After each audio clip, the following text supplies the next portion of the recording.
Bacaan liturgi Selasa 24 Mei 2022, Hari Biasa Pekan Paskah ke-6. Bacaan dari Kisah Para Rasul. Ketika Paulus dan Silas ada di kota Filipi, terjadilah yang berikut ini. Orang-orang Filipi bangkit menentang Paulus dan Silas. Lalu pembesar-pembesar kota itu menyuruh mengoyakkan pakaian dari tubuh mereka dan mendera mereka. Setelah berkali-kali didera, mereka dilemparkan ke dalam penjara. Kepala penjara diperintahkan untuk menjaga mereka dengan sungguh-sungguh. Sesuai dengan perintah itu, kepala penjara memasukkan mereka ke ruang penjara yang paling tengah dan membelenggu kaki mereka dalam pasungan yang kuat. Tetapi kira-kira tengah malam, Paulus dan Silas berdoa dan menyanyikan puji-pujian kepada Allah, dan orang-orang hukuman lain mendengarkan mereka. Dan terjadilah gempa bumi yang hebat, sehingga sendi-sendi penjara itu goyah. Seketika itu juga terbukalah semua pintu dan terlepaslah belenggu mereka semua.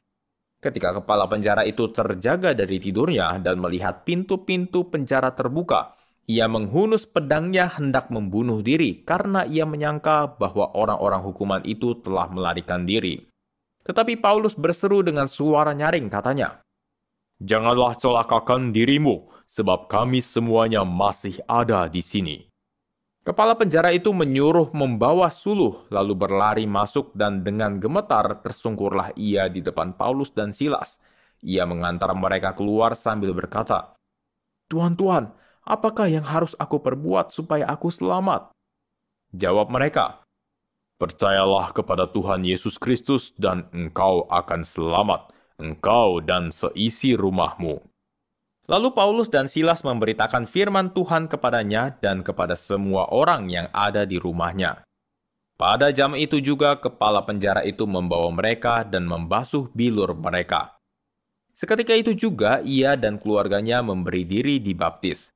Lalu ia membawa mereka ke rumahnya dan menghidangkan makanan kepada mereka. Dan ia sangat bergembira bahwa ia dan seisi rumahnya telah menjadi percaya kepada Allah. Demikianlah sabda Tuhan, syukur kepada Allah. Tangan kananmu menyelamatkan daku ya Tuhan. Tangan kananmu menyelamatkan daku ya Tuhan. Aku hendak bersyukur kepadamu dengan segenap hati, karena engkau mendengarkan kata-kata mulutku. Di hadapan para dewata, aku akan bermazmur bagimu. Aku hendak bersujud ke arah bait-Mu yang kudus. Tangan kananmu menyelamatkan daku ya Tuhan. Aku hendak memuji namamu oleh karena kasih-Mu dan oleh karena setia-Mu. Pada hari aku berseru, engkau pun menjawab aku.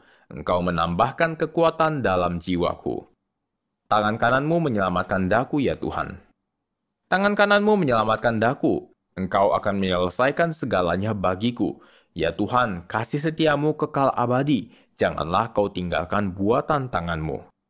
Tangan kananmu menyelamatkan daku ya Tuhan. Alleluia, alleluia, alleluia. Aku akan mengutus roh kebenaran kepadamu, sabda Tuhan, dan ia akan memimpin kamu ke dalam seluruh kebenaran. Alleluia,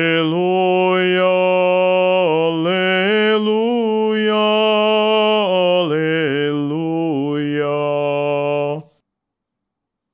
Inilah Injil suci menurut Yohanes, dimuliakanlah Tuhan.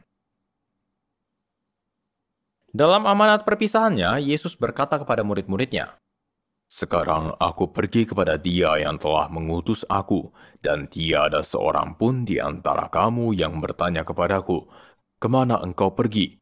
Tetapi karena aku mengatakan hal itu kepadamu, maka hatimu berduka cita. Namun benar yang kukatakan kepadamu adalah lebih berguna bagi kamu jika aku pergi. Sebab jikalau aku tidak pergi, penghibur itu tidak akan datang kepadamu. Sebaliknya, jika aku pergi, aku akan mengutus Dia kepadamu. Dan kalau penghibur itu datang, ia akan menginsafkan dunia akan dosa, kebenaran dan penghakiman, akan dosa karena mereka tetap tidak percaya kepadaku, akan kebenaran karena aku pergi kepada Bapa dan kamu tidak melihat aku lagi, akan penghakiman karena penguasa dunia ini telah dihukum. Demikianlah sabda Tuhan, terpujilah Kristus.